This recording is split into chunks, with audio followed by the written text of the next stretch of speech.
Lakeland Public Television's Common Ground is brought to you by the Minnesota Arts and Cultural Heritage Fund. Common Ground is funded by the Minnesota Arts and Cultural Heritage Fund and the citizens of Minnesota.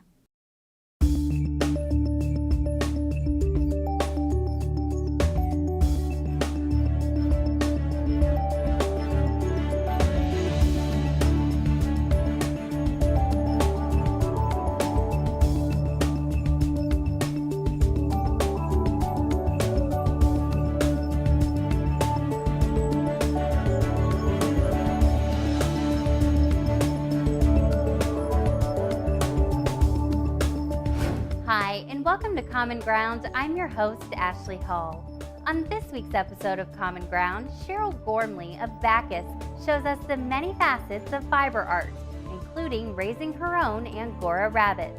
We visit the author's book fair in Bemidji, where the writers meet with the public. Plus, Amy Theilen, a culinary artist from Two Inlets, shares her creative process of styling and photographing her cookbook.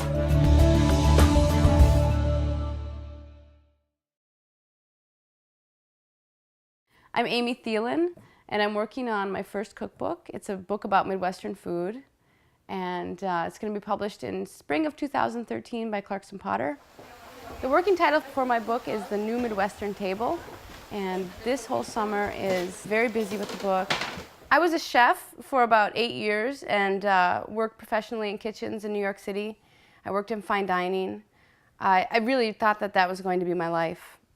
Cooking and being a chef, and then I wasn't really thinking about anything else, but then I had a baby. My husband and I, we had a baby, and everything changed, and so that's when I started to think about what to do next. And I had been a writer early on and went to school for writing, and so that was my natural solution, was to write about food. And so I started doing that after our son was born. I'd been thinking about the same book for about 15 years, ever since we first moved back here.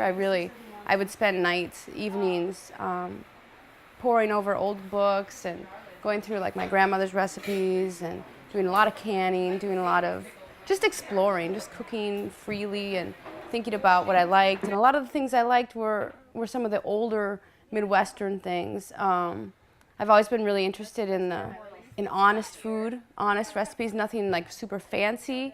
When plain food gets particular, if that makes any sense. Because my grandmother, she cooked very, very simply, but she was very kind of picky or particular about things, and I think that's what makes good Midwestern food. When the cookbook was purchased by the publisher, we started to make a plan for how all of the photographs would be taken. So at that point, I chose a photographer. I looked at a lot of different portfolios, and the publisher and I decided on a photographer. And her name's Jennifer May, and she's great. And she comes from Woodstock, New York. And she takes photographs for the New York Times a lot, for the dining section. And she's done a number of books, I think maybe 4 or 5 different cookbooks. You know, I have 200 recipes in this book, which is a lot. And we wanted it to be a lot because it has to be somewhat comprehensive, you know, and a kind of a survey of Midwestern cooking. So once we had our list of, let's say we needed 50, so we came up with maybe 53, or actually I think it was 57 different recipes that we wanted to take photos of, or to shoot, as they say. Then I went through and started to think about, what is the setting for this thing? We're just going to serve those with brown butter and herbs. You know, we're not going to do the grilled onion butter. How many dishes are we going to do tomorrow? We're doing 2 apps, and then we're doing a big choucroute garni, which is like the sauerkraut and meats and all that stuff. We need to find if there's more salt pork chunks somewhere. Mm-hmm. Each recipe kind of had a little bit of a story or a set to it. And so I went through each one of them and tried to imagine it and where we would put it, what would look nice, what would be a nice backdrop. You know, I have a red glass plate that I always serve this cheese spread on, and so we used that. And then I wanted a winter feeling, so we set it on one of those Bemidji Woolen Mills blankets. So you can't really see the Bemidji Woolen Mills blanket. It's kind of beneath the plate, but if you look really hard, you'll see just this like pattern of a stripe. We used every corner of this house to shoot this book. when we first started talking about it, I thought, oh, they're going to bring in all these backdrops and we're going to have, you know, to redo things. And when Jen got here, she looked around and she said, no, we'll just shoot the whole thing right here. I mean, she walked in and she looked at it with fresh eyes and she wanted to use a lot of it. So we did, and it was really fun. By the end of the shoot, I mean, we were like, let's shoot on this candy case, you know? And that's where the bars went, the Nut Goody bars. I mean, possibilities were opening up as the shoot went on. Things that that are actually used and worn usually look the best, which is why it makes sense that a lot of my own worn things worked, you know what I mean? And, you know, we have a rustic house, and it's real, and my husband made it, and we used every corner of it probably to shoot this book, you know? It was kind of amazing because I saw everything come to life. All these ideas I've had, things I've made a number of times, many times. But somehow when Kendra made it for the camera, because she was doing a lot of the cooking, and I was kind of directing. You want to have some nice chunks though? Yeah, and how much of the black do all that?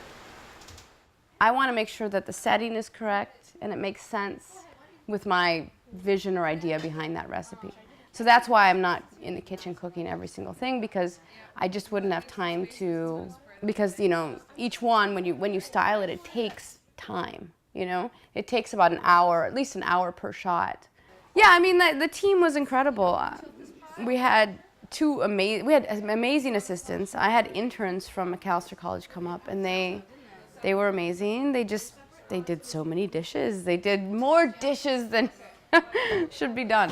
And they took out the compost probably 6 times a day, but they also just were smart and knew what we needed and were great to work with.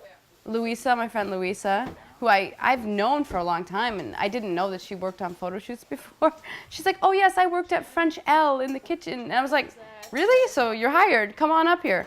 So she was great, she knew exactly what she was doing. She was perfect. And Kendra was a really great food stylist. And I learned a lot from Kendra watching her make food for the camera. I mean, everything was very real. People think that, you know, food stylists use glue for milk. And maybe some of them do. If you're photographing maybe something for like a cereal box or something. But in this case, and with most cookbooks now, I think, the food is real. We ate it. Nothing fake about it. There was no glycerin or silicone or anything bizarre. It was just the food. You know, we were concerned if the whipped cream was going to deflate, you know, because it was just whipped cream.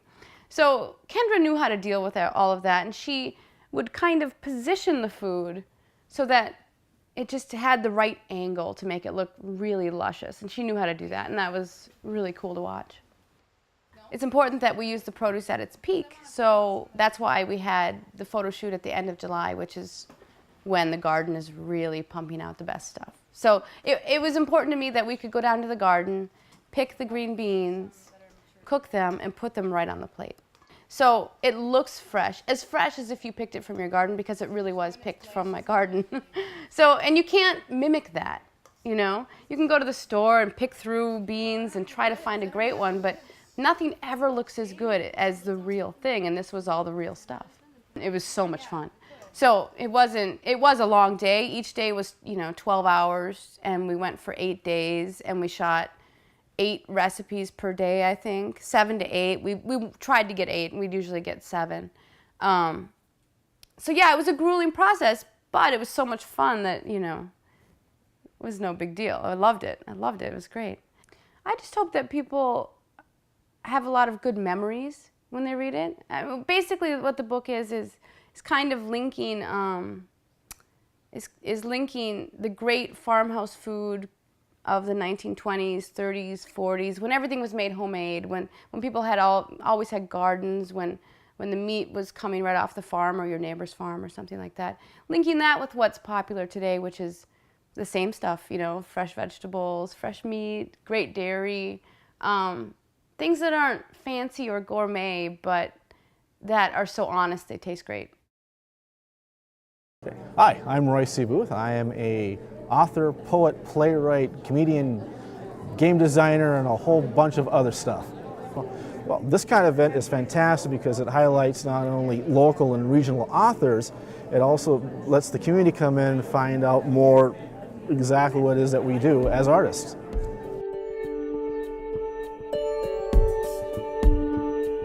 I think having this many writers in this area really enriches the quality of life for the people that are here. And it's been wonderful. For example, I just met my friend Jameson this year, and his book, Blues for Franklin Avenue, is about the life that I lived and we lived in the Twin Cities area, being interested in jazz and blues. And so it was really wonderful to find a kindred spirit like that here and end up next to him at a table at a local author's book sale. But I think it's just like the university brings in people from around the world and a lot of good cultural elements. The writers lend that to a community. And some of their publications bring a spotlight into the community, just like artwork does, and enriches the culture of the area.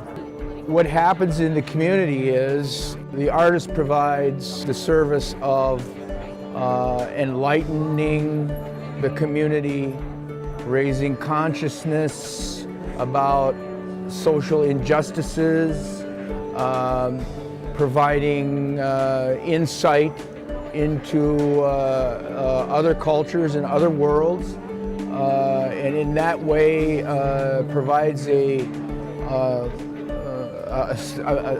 jumping off point for the dialogue that is necessary for people to come together and to understand one another. I mean, this is a big world, and Bemidji is blessed in that regard because the community is able to see into that larger world and to have perspective and gain insight on what the solutions might be. My name is Mark Toffle. I'm actually a mechanical engineer for Seagate Technology, but what I've written here is a book called The Raindrop Who Lost His Cloud, and it's a children's book, but it also can be used for people who are just graduating or adults even, and it's about finding purpose in life. It's a little raindrop who's not satisfied with just going to the ocean, so he goes off to find what other raindrops think about as a purpose in their lives, and in the process gets lost, has to join up with a group of rogue raindrops who'd like to do nothing more than just dance around the moon at night and make fog banks. But in the end, he finds a little lost dust speck, and together they discover a purpose and discover the ability to do great things. My name is Don Hausman, and I'm a visual artist. I also do children's picture books. My specialty is woodcut prints and acrylic paintings of barns. I have a series of paintings of barns called Barns Are Noble. And basically, I stayed busy with my artwork. The stories that I wrote were kind of inspired by the fact that my grandfather never read to me, but he told stories about me and weaved my name and my sister into the stories, and he was a great storyteller.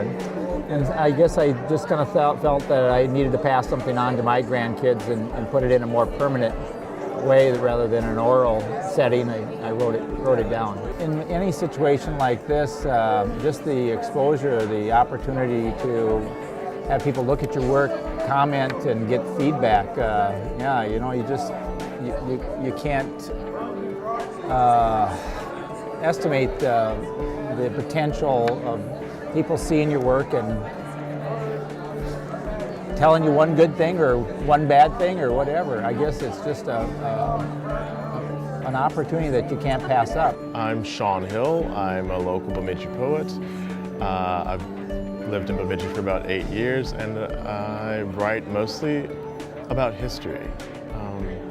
That seems to be my focus. That's why I tell people, at least. I write about history. This is my first book, Blood Ties and Brown Liquor, and it's about the history of my hometown, Milledgeville, Georgia. Writers are kind of solitary people, at least they have been in the past. I think it's maybe changing a little bit now in the internet age with blogging and sort of people creating web presences, but generally we're sort of solitary people. This happens, you know, at our desks or wherever in the coffee shop by ourselves, and so I'm really heartened to see this many people here. It's like 30 people, local writers here, people I don't know, I haven't seen. So at some point I need to get up and wander around and meet people myself instead of manning my table. So yeah, this kind of event makes me feel like I'm in a good place, a very lively place. Today I'm here to talk about my 2007 graphic novel, Gods of Asgard, which is a graphic novel adaptation of stories from Norse mythology.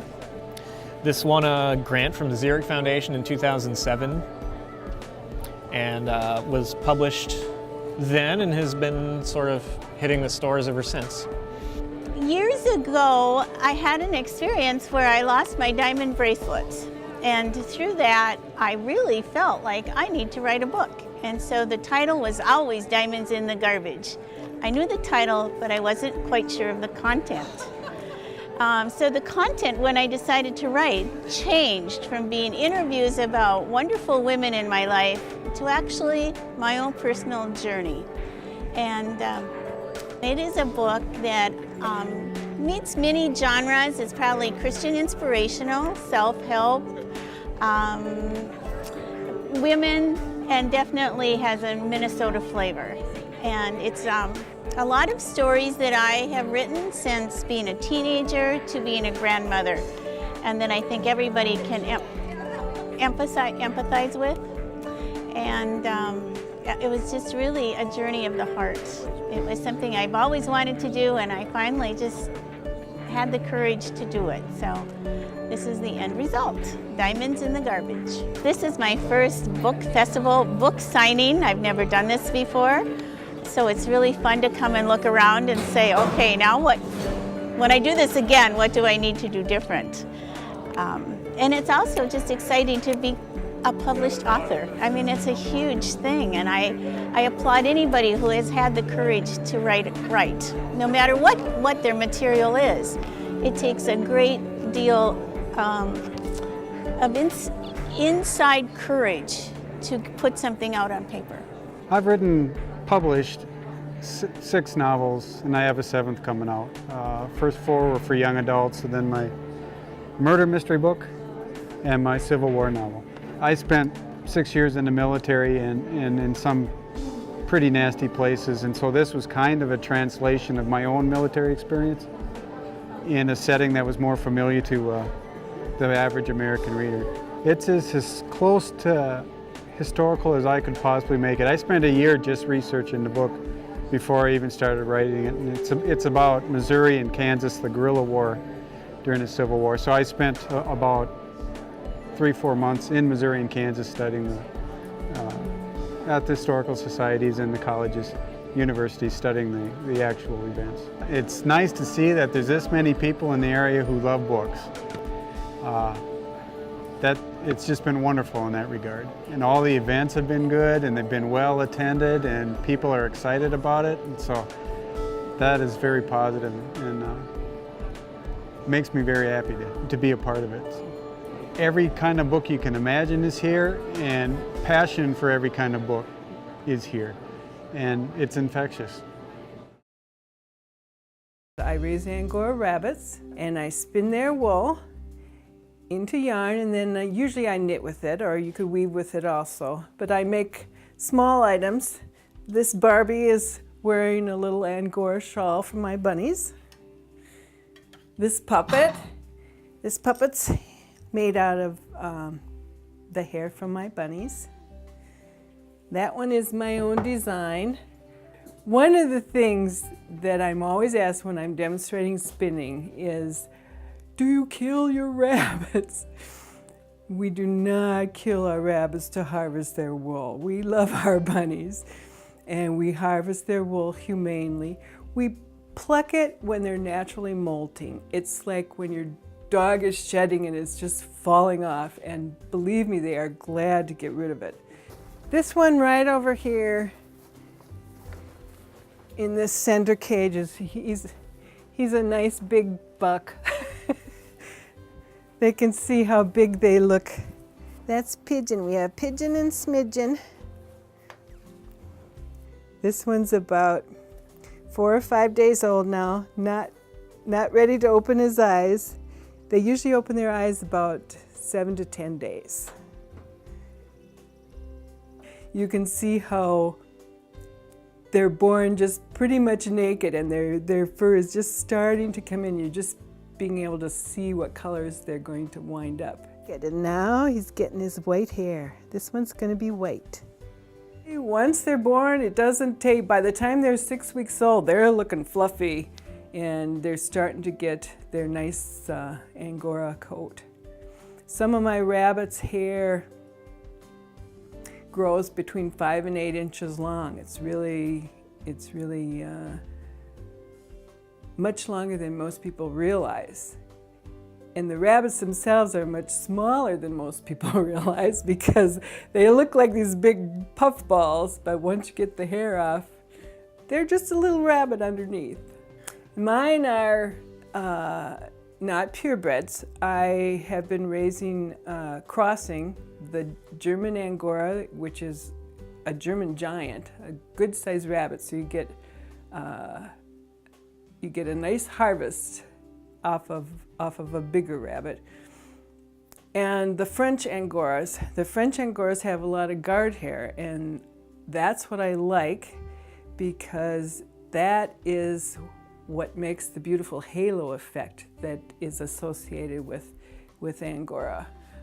When you first spin the yarn, it's just nice and smooth, and it doesn't have that fuzziness to it. This little pussycat hat, you can see how it's developed the Angora halo. But the fiber is so fine that as you knit with it and as the item is used, it just keeps getting better and better because it gets fuzzier and fuzzier. This is some of the Angora wool from my rabbits. This came from the black bunny out there. It's actually looks much blacker on the rabbit, but it's just the tips that are black, and it's a lighter color underneath. Let me get my wheel going here and show you how I spin it.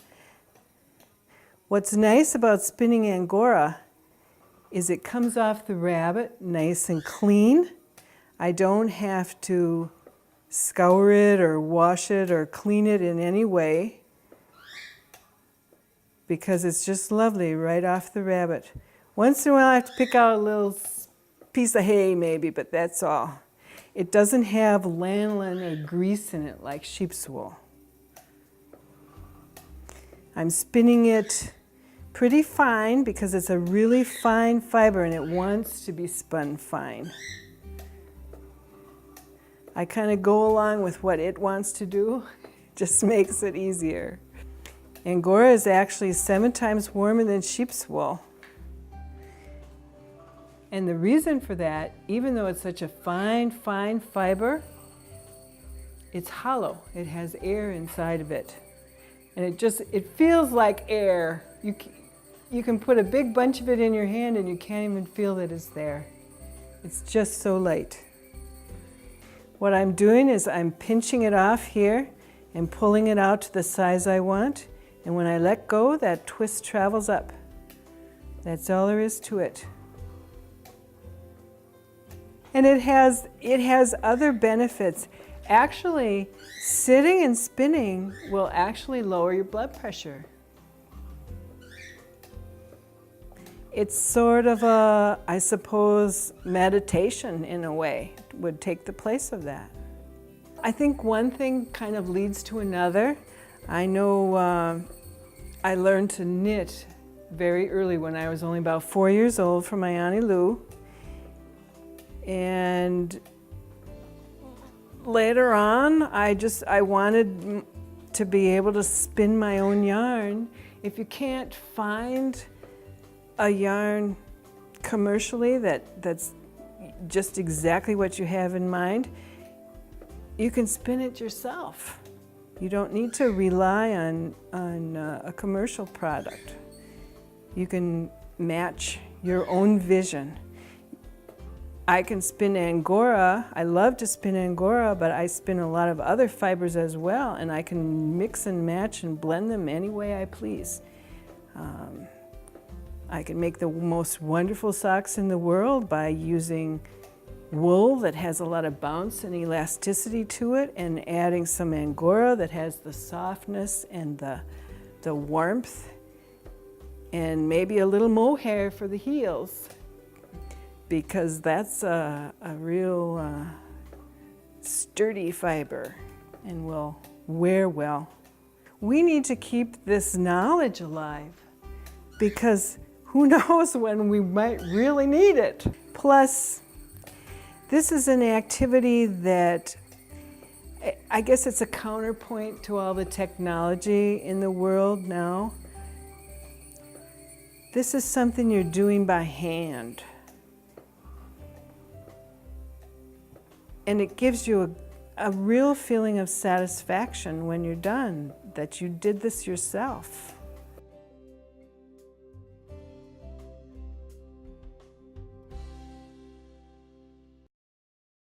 Thank you so much for joining us. We hope that you enjoyed the show, and we look forward to seeing you next week right here on Common Ground.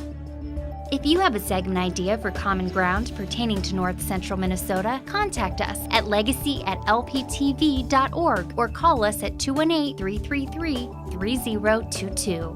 To view this episode or any Common Ground segment, visit us at lptv.org/Common Ground.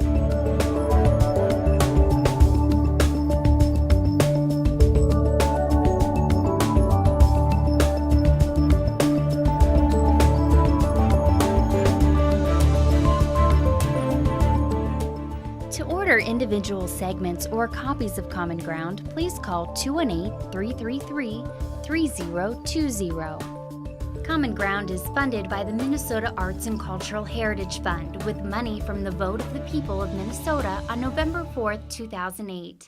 If you enjoyed this segment of Lakeland Public Television's Common Ground, consider making a contribution at lptv.org.